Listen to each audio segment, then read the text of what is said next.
जय माता दी। माता रानी आप सभी भक्तजनों पर सदैव अपनी कृपा दृष्टि बनाए रखे। अहोई अष्टमी व्रत की आप सभी माताओं को मेरी तरफ से ढेर सारी शुभकामनाएं। इस साल यह व्रत 24 अक्टूबर को रखा जा रहा है। इस व्रत में अहोई माता की पूजा की जाती है। इस दिन महिलाएं अपनी संतान के लिए निर्जला व्रत रखती है और शाम को तारों की छाँव में कथा सुनकर अर्घ देकर व्रत खोलती है। आइए अहोई अष्टमी की पौराणिक कथा सुनते हैं। प्राचीन काल में एक साहूकार था जिसके 7 बेटे और 7 बहुएं थीं। इस साहूकार की एक बेटी भी थी जो कि दीपावली में ससुराल से मायके आई थी। दीपावली पर घर को लीपने के लिए 7 बहुएं मिट्टी लाने जंगल में गई तो ननद भी उनके साथ चली गई। दीपावली से पहले कार्तिक बधी अष्टमी को 7 बहुएं अपनी इकलौती ननद के साथ जंगल में मिट्टी लेने गई। जहाँ से वे मिट्टी खोद रही थी वहीं पर स्याऊ सेही की माद थी। मिट्टी खोदते समय ननद के हाथ से सेही का बच्चा मर गया।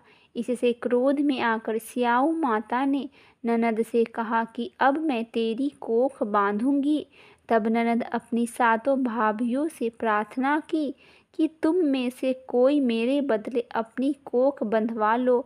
सभी भाभियों ने अपनी कोख बंधवाने से मना कर दिया, लेकिन छोटी भाभी सोचने लगी, अगर मैं कोख न बंधवाऊं तो सासू जी नाराज हो जाएगी।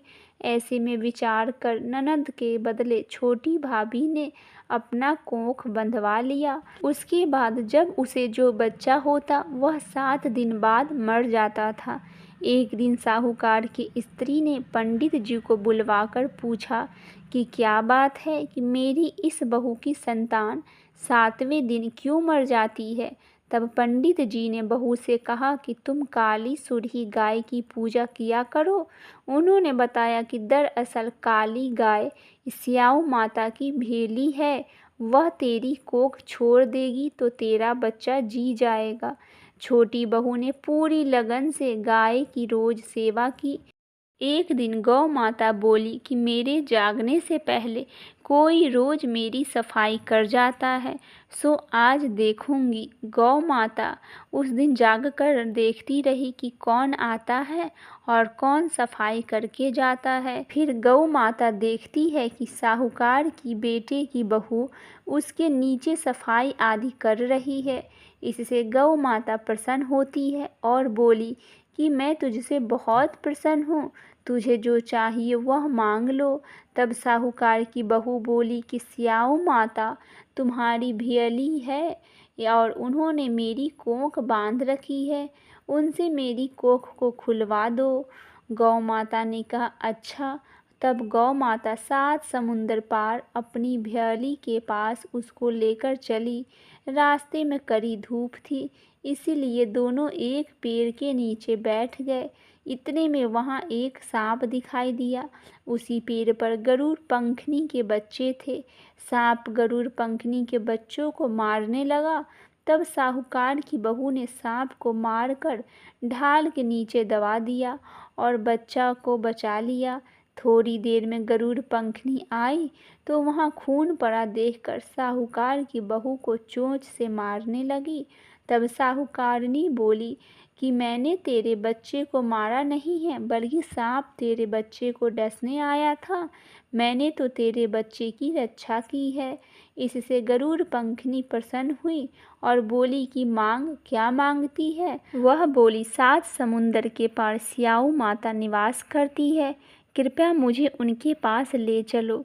तब गरुड़ पंखनी ने दोनों को अपनी पीठ पर बैठाकर स्याऊ माता के पास पहुंचा दिया। स्याऊ माता ने उन्हें देखकर कहा, आ बहन, बहुत समय बाद आई हो। फिर उन्होंने कहा कि मेरे सिर में जू पड़ गई है। सुरही के कहने पर साहूकार की बहू ने सिलाई से उनकी जुएं निकाल दी। इस पर स्याऊ माता प्रसन्न होकर बोली, तेरे 7 बेटे और 7 बहुएं होंगी। साहूकारनी ने कहा, मेरे तो एक भी बेटा नहीं है, 7 कहाँ से होंगे। स्याऊ माता बोली, यदि मैं वचन दी हूँ तो उसे तोड़ूंगी नहीं, तो धोबी के कुंड पर कंकरी बन जाऊं। तब साहूकार की बहू ने कहा, माता, मेरी कोख तो तुम्हारे पास बंद पड़ी है। यह सुनकर स्याऊ माता ने कहा, तूने मुझे धोखा दिया है।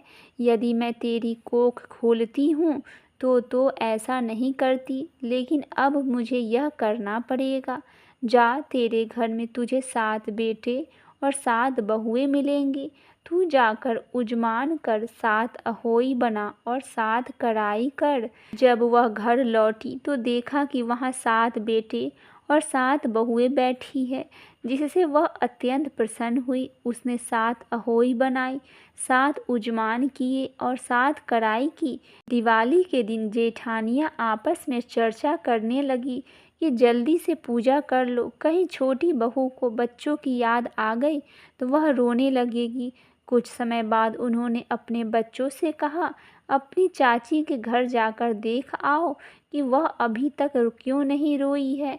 बच्चों ने जाकर देखा और वापस आकर कहा कि चाची तो कुछ मान रही है, वहाँ खूब गुजमान हो रहा है। यह सुनते ही जेठानियाँ दौड़कर उसके घर गई और पूछने लगी, तुमने कोख कैसे छुड़वाया? उसने उत्तर दिया, तुमने तो कोख बंधवाई नहीं, मैंने बंधवा ली। अब स्याऊ माता की कृपा से, इस आशीर्वाद से उसका घर फिर से संतान के सुख से भर गया और तभी से अहोई अष्टमी का पर्व मनाने की परंपरा शुरू हुई।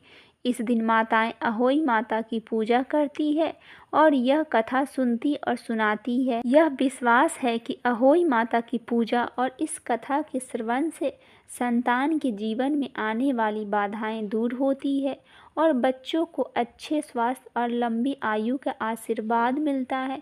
बोलिए अहोई माता की जय हो।